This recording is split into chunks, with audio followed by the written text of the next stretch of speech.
চলো আজ তোমাদেরকে দেখাই এটা কি বলো তো। এটা হচ্ছে কুমড়োর ফুল। তোমরা কে কে খেয়েছো কমেন্টে জানিয়ে তো। আমিও খাই, আমার খুব ভালো লাগে এই কুমড়ো ফুল খেতে। তো কুমড়ো ফুল দেখো ভালো করে ওটাকে ছিঁড়ে নিচ্ছি, ভেতরে অংশটাকে ফেলে দিলাম, বাইরে শুধু ফুলটাই নিলাম। তারপরে দেখো ভালো করে জিনিসটাকে ধুয়ে নিলাম, ধুয়ে ভালো করে ধুয়ে নিতে হবে। মানে ওটা ধরো বাইরে, যে কোনো বাইরে তো জিনিসটা হয়, তার জন্য সব জিনিসই আমাদেরকে ধুয়ে খাওয়াই উচিত। দেখেছো কত ময়লা জল বেরিয়েছে। সাথে একটা পেঁয়াজ নিলাম, পেঁয়াজটাকে কুচি কুচি করে কাটলাম, কেটে এর মধ্যে অল্প সামান্য পরিমাণে নুন দেব। তো দেখো এটা স্বাভাবিক এত সুন্দর খেতে হয় না যে কি বলবো। আমি লঙ্কা এখানে ইউজ করিনি, কারণ আমার ছোট বাচ্চা খাবে। তোমরা চাইলে এতে লঙ্কা অ্যাড করতে পারো, আর একটুখানি চালের গুঁড়োও দিতে পারো। ওইটা দিলে কি বলো তো একটু মচমচে হয়। আমি এখানে শুধু নুন আর হলুদ দিলাম সামান্য পরিমাণে। লাস্টে আমি একটুখানি গুঁড়ো লঙ্কা অ্যাড করেছিলাম, শুধু একটুখানি, না মানে না দেওয়ারই মতন দিয়েছিলাম। তো এটা দেখো ভালো করে চটকে চটকে মাখিয়ে নিতে হবে। তোমরা এটা সবাই বুঝতেই পারছো যে ভালো করে চটকে চটকে মাখাতে হবে। চটকে চটকে মাখালে দেখো তার জলটা বেরিয়ে যাচ্ছে, কি সুন্দর নরম হয়ে যাচ্ছে। তো এর মধ্যে আমি অ্যাড করব বেসন।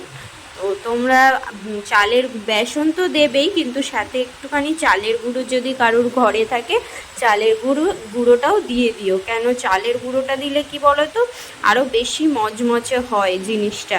তো আমি এখানে দেখো বেসনটা দিয়ে দিলাম। এবার তোমাদের যতটুকু প্রয়োজন পড়বে তো সেরকম অনুযায়ী, আন্দাজ অনুযায়ী তোমরা সবাই দিও। যারা যারা বাড়িতে বানাবে তাদেরকেই বলছি, যারা বানাবে না তাদেরকে বলছি না। তো দেখো এখানে আমি ভালো করে মাখিয়ে নিচ্ছি। ভিডিওটা ভালো লাগলে সবাই লাইক কমেন্ট শেয়ার করতে ভুলো না, কিন্তু সবাই কিন্তু পাশে থেকো। তো দেখো আমি এখানে ভালো করে চটকে চটকে জিনিসটাকে মাখিয়ে নিয়েছি। তারপরে এখানে কড়াতে সর্ষের তেল দিয়ে দিলাম, কড়াইতে সর্ষের তেল দিয়ে দিলাম। সর্ষের তেলটা গরম হয়ে এলে তার মধ্যে এখানে ভাতও বসিয়ে দিয়েছি। তার মধ্যে দেখো এখানে ছোট্ট ছোট্ট করে একটা শেপ দিয়ে সুন্দর করে কড়াতে ছেড়ে দিলাম। দেখো কড়াতে কি সুন্দর শেপ দিয়ে ছেড়ে দিচ্ছি বলো তো। এই সত্যি বলছি, এই মানে পকোড়া বলো যাই বলো, ভাজা কুমড়ো ফুলের বড়া বলো, মানে এত সুন্দর খেতে হয়েছিল না। মাছ মাংস তো হাতে দিতে ইচ্ছা করবে না, এতটা ভালো খেতে হয়েছিল। সত্যি বলছি তোমরা একবার বানিয়ে খেয়ে দেখবে। দেখো এপিট ওপিট উল্টে দিচ্ছি আমি আস্তে আস্তে করে। দেখো কি সুন্দরভাবে উল্টে দিলাম, কি ভালো হয়েছিল। আমার ছেলের তো মানে এতটাই পছন্দ হয়েছে, ও মানে আমাকে শুধু দুটো দিয়েছে জানো, বাদ বাকিটা ও নিয়ে নিয়েছে। তাই দেখো কি সুন্দর লাল লাল করে ভেজে নিয়েছি।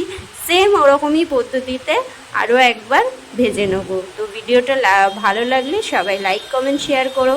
তো সবাই ভালো থেকো, সুস্থ থেকো, চলো।